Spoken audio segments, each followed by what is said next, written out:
ഇപ്പൊ ചേച്ചി പിന്നെ റീച്ചിന് വേണ്ടിയിട്ട് ഇപ്പൊ ചേച്ചി ലൈവില് ചേച്ചിക്ക് റീച്ച് കിട്ടുന്നുണ്ട്, ഷോർട്സോ റീൽസിലൊക്കെ റീച്ച് കിട്ടുന്നുണ്ട്. അപ്പൊ ചേച്ചിക്ക് കുറച്ചുകൂടി റീച്ച് കിട്ടാൻ വേണ്ടി ചേച്ചി ചാനൽസിനെ ഇന്റർവ്യൂവിന് വേണ്ടി അങ്ങോട്ട് അപ്രോച്ച് ചെയ്യാണ് ചെയ്യുന്നത്. ഈ ഒരു ചാനലില് എന്നെ നിമിഷ വിജോ ഒന്ന് എന്താണ് ഡേറ്റ് എന്ന് ചോദിച്ചാൽ എന്റെ പുറകെ നടക്കുമായിരുന്നു. ആ ഒരു ഫ്രണ്ട്ഷിപ്പ് കൊണ്ടാണ് ഞാൻ ഇപ്പോൾ ഇവിടെ വന്ന് ഇന്റർവ്യൂ ഇരിക്കുന്നത്. എനിക്ക് ഇവിടെ വന്നിട്ട് ഇന്റർവ്യൂ ചെന്നിട്ട് എനിക്ക് വലിയ തേങ്ങാക്കൊലൊന്നും നേടാനൊന്നും ഇല്ല.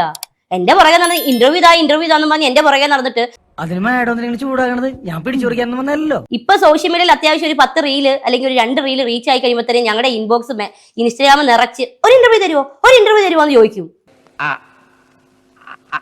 അതല്ല ഉദ്ദേശം. എന്നാ പറഞ്ഞു കഴിയുമ്പോഴത്തേനും എന്തായാലും നമ്മുടെ രീതിക്ക് നമ്മളൊരു പേയ്മെന്റ് പറഞ്ഞു കഴിയുമ്പോഴത്തേനും കൊണക്കിയോ അതൊന്ന് കൊണക്കിയോ.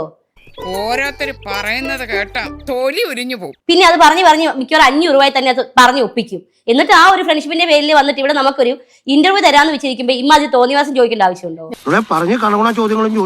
ഞാൻ തോന്നിയസായിട്ടല്ല ചോദിച്ചത്, ഞാൻ ചേച്ചി റീച്ചിന് വേണ്ടി തന്നെയാണല്ലോ ചേച്ചി ഇവിടെ ഇന്റർവ്യൂവിന് വന്നിരിക്കുന്നത്. നീ പിന്നെ എന്തിനാണ് എന്നെ ഇവിടെ കൊണ്ടിരുത്തിയേക്കുന്നേ? ചൈന ഭാഷ പറയുന്നോടാ.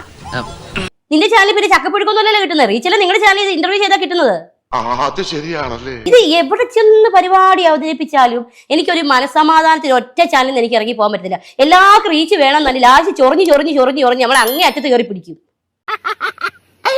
കിട്ടിയാ ഇല്ല ചോദിച്ചു വാങ്ങിച്ച്. ഓക്കെ സോറി, ഞാൻ അങ്ങനെ ഉദ്ദേശിച്ച് ചോദിച്ചു. എന്നിട്ട് എല്ലാം പറഞ്ഞു കഴിയുമ്പോ ഒരു സോറിയും ഉണ്ട്. ഇന്റർവ്യൂവിന് വിളിച്ച ആ ഒരു വേട്ടാവളി ഞാൻ വിളിച്ചേ അങ്ങോട്ട്. ഇതിപ്പോ കാണുന്നവര് വിചാരിക്കും സ്ക്രിപ്റ്റ് ആണ്, പക്ഷെ ഞാൻ അങ്ങനെയല്ല. അതെ ഞങ്ങൾ ചോറ് തന്നെ കൊണ്ടുവന്നേ. ഇപ്പൊ ഈ ലൈവിൽ ഇരിക്കുന്ന സമയത്ത് ഞാൻ കണ്ടിട്ടുണ്ട് ചേച്ചിയോട് പബ്ലിക് ആയിട്ട് ശരീരഭാഗങ്ങൾ കാണിച്ചു തരാൻ വേണ്ടി പറഞ്ഞിട്ടുണ്ട്. അങ്ങനെയൊക്കെ പറയുമ്പോ ചേച്ചിക്ക് എന്താണ് തോന്നുന്നത്? ചിരി വരും. ചിരിയാണ് വരുന്നത്. ഇങ്ങനെയൊരു ജന്മം. പിന്നെ എനിക്ക് ഏറ്റവും കൂടുതൽ വരുന്നത് മൂത്രം തരുവോ, നെയിൽ പോളിഷ് കണ്ടു കഴിഞ്ഞിട്ടുണ്ടെങ്കിൽ മൂടായി എന്ന് പറയുന്ന ആൾക്കാര്, കാല് കണ്ടാൽ മൂടായി എന്ന് പറയുന്ന ആൾക്കാരൊക്കെ ഉള്ള ഈ കേരളത്തില് ഞാൻ പിന്നെ പുച്ഛിച്ച് ചിരിച്ചു തള്ളാനല്ലാതെ എനിക്ക് ഇവിടെ ഇത് വേറെ എന്തെങ്കിലും പറയാൻ പറ്റുമോ? എന്റെ മുമ്പ് തൂങ്ങിച്ചത് ഇതിനേക്കാൾ വലിയൊരു സഹായം അച്ഛന് ചെയ്യാൻ പറ്റില്ല. ഞാൻ പറയും മൂത്രം കുപ്പിലാക്കി കൊടുക്കാന്ന് പറയും. ഞാനത് സെയിൽ ചെയ്യാൻ പോണു. എന്റെ ശരീരത്തിൽ ഒന്നും കളയാനില്ല. നിനക്കൊക്കെ വേറെ ഒരു പണിയില്ലേടാ.